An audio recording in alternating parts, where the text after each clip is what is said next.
हिवाळ्याची चाहूल लागलेली असताना यंदा नोव्हेंबर महिन्यातही राज्यासह देशभरात पावसाचे सावट कायम राहणार असल्याचे भारतीय हवामान विभागाने भाकीत केले आहे.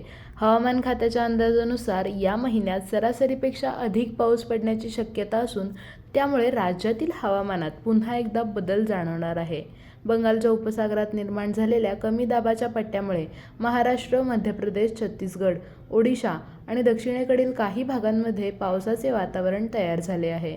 राज्यातील कोकण, विदर्भ आणि मराठवाडा या भागात 5 ते 9 नोव्हेंबर दरम्यान हलका ते मध्यम स्वरूपाचा पाऊस पडण्याची शक्यता हवामान खात्याने व्यक्त केली आहे.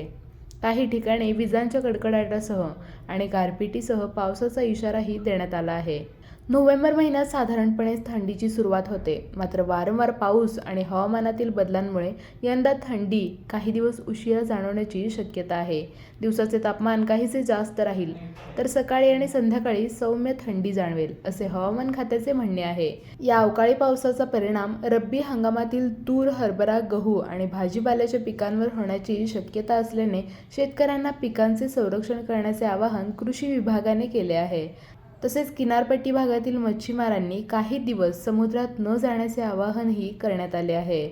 भारतीय हवामान विभागाने नागरिकांना नियमितपणे हवामान अपडेट्स पाहण्याचे आणि आवश्यक ती काळजी घेण्याचे आवाहन केले आहे.